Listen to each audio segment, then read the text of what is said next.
En el siguiente video estudiaremos la ley de Coulomb. La ley de Coulomb, nombrada así en honor al físico francés Charles-Augustin de Coulomb, es una ley que nos permite determinar la fuerza eléctrica con la que interactúan dos cargas puntuales en reposo. ¿Ya? La misma nos dice que la fuerza o esta fuerza eléctrica con la que van a interactuar dos cargas puntuales en reposo es directamente proporcional a la fuerza e inversamente proporcional a la distancia que los separa, ¿no? Entonces, para que me entiendan, acá voy a graficar dos carguitas. A las cargas siempre las vamos a representar como esferas, ¿ya? Y siempre van a interactuar en línea recta a sus centros, ¿ya? En este caso aquí tengo la carga 1 y la carga 2. Siempre que dos cargas interactúen, se va a generar una fuerza, y esta fuerza puede ser de atracción o de repulsión. En el caso de este ejemplito, por ejemplo, las fuerzas están yendo hacia el exterior, por lo tanto están experimentando repulsión. Nos dice esta ley que esa fuerza, ya, ahí estamos viendo el vector fuerza en color azul, esa fuerza es directamente proporcional a las cargas, ¿ya? Mientras mayor sea el valor de las cargas, la fuerza va a ser mayor. Mientras menor sean las cargas, la fuerza también va a ser menor, esa fuerza con la que van a interactuar ambas cargas. Y nos dice que es inversamente proporcional a la distancia, ¿ya? Es decir, esta R, ¿ya? Y esta línea segmentada está representando la distancia que separa a la carga 1 de la carga 2. Si yo alejo más las cargas, la fuerza se va haciendo menor, la fuerza de interacción. Mientras que si acerco a las cargas, mientras más cerca estén, ya me pasa mucho, mientras más cerca estén, esa fuerza se va a ir haciendo mayor, ¿no? De eso justamente nos habla esta ley. Además, ya, en la ecuación para calcular lo que es la magnitud de las fuerzas eléctricas, también encontraremos una constante, ¿ya? La constante K, la constante de la ley de Coulomb.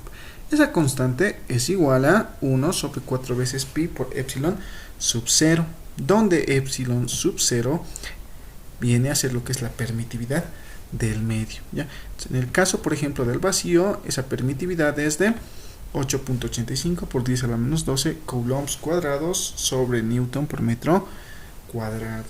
Cabe recalcar que estos valores van a variar en función de dónde se encuentran las cargas, ¿no? Entonces, en el caso del vacío, ahora vamos a calcular cuánto vale su constante, ¿ya? Entonces voy a decir K es igual a 1 sobre 4 veces pi epsilon 0, y en el vacío epsilon sub 0 vale 8.85 por 10 a la menos 12. Entonces, a ver, vamos a operar. Voy a decir fracción 1 entre 4 veces pi por epsilon 0, que vendrían a ser 8.85 por 10 a la menos 12. Voy a cerrar paréntesis y operar. En este caso, por ejemplo, encuentro este valor. Yo lo voy a anotar en lo que sería notación científica, ¿ya? Eso para mí es exactamente 8,99 por 10 a la 9. Si redondeo, esto para mí es 9 por 10 a la novena potencia.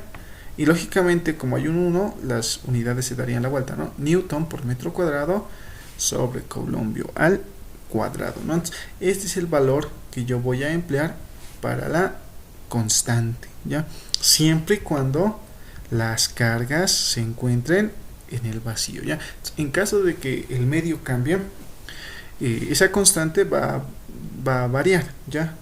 Y va a depender básicamente de lo que es la permitividad del medio y su constante dieléctrica.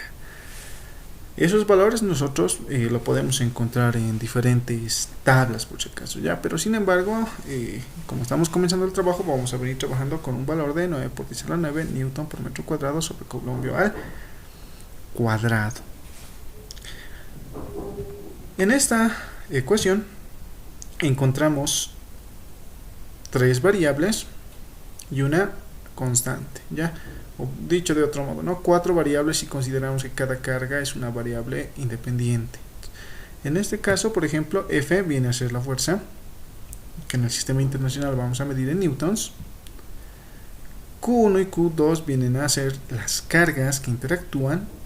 En el sistema internacional nosotros las vamos a cuantificar en coulombs. R es la distancia entre las cargas, lo vamos a medir en metros, y la constante que vamos a trabajar para el vacío, 9 por 10 a la novena newton metro cuadrado sobre coulombio al cuadrado, ¿ya? Entonces, en el caso, por ejemplo, de la ley de Coulomb, calcular la magnitud va a ser simplemente emplear esta ecuación. Sin embargo, no olvidemos que las fuerzas son vectores, entonces también van a tener una dirección y un sentido, ¿ya? Entonces, en caso de que las cargas sean iguales, como en este caso negativo, negativo, lo que van a experimentar ambas cargas va a ser repulsión. Por lo tanto, las fuerzas van a ir hacia el exterior. ¿Se imaginan? ¿No? Esta es la línea de interacción. A la misma rectura de esa línea de interacción se va a dibujar la fuerza. Simplemente el sentido va a ser hacia el exterior. Y se va a ejercer tanto en la carga 1 como en la carga 2, haciendo cumplir la tercera ley de Newton, ¿no? Entonces, si conozco el valor de la carga y la distancia que los separa, ¿cómo se calcula la magnitud? Empleando esta ecuación. ¿Cómo se calcula la dirección y el sentido? Analizando gráficamente si las cargas son iguales o son distintas. En caso de ser iguales, las fuerzas van a ir hacia el exterior, hacia la parte externa, y lógicamente van a alinearse con la distancia que los separa o con la línea de interacción. Lo mismo va a ocurrir en el caso de tener cargas positivas, también son iguales. Entonces, ¿hacia dónde se va a ejercer la fuerza? En ambas cargas hacia el exterior. ¿Y cuánto valen estas fuerzas? Eso se puede calcular empleando la ecuación de la ley de Coulomb. Ya el último caso, cuando tengo cargas distintas, ya en este caso tengo carga positiva y carga negativa. Acá abajo estoy representando la distancia que les separa, ¿no ven? Habíamos dicho que la distancia que les separa siempre va a unir básicamente el centro de las esferitas que representan las cargas. Sin embargo, la fuerza de interacción, como pasa por la misma línea, para que no se sobrescriba y se entienda, yo lo he bajado a la parte de acá.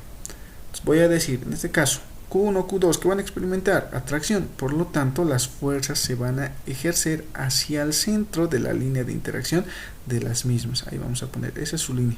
En realidad la distancia es desde aquí hasta aquí, ¿ya? Sin embargo, como el vector le iba a tapar, yo lo he anotado en la parte de abajo, y ahí abajo está esa distancia R que separa ambas cargas. Entonces, las fuerzas se ejercen hacia el centro de su punto de su línea de interacción o su línea de acción. Y lógicamente, como hemos dicho, en ambos casos se ejerce la misma fuerza. ¿Y cómo calculo el valor de esa fuerza? Empleando esta ecuación. Ya para terminar, esta ecuación de la ley de Coulomb, además de permitirnos calcular la fuerza, ¿ya?, que se va a ejercer cuando dos cargas interactúan,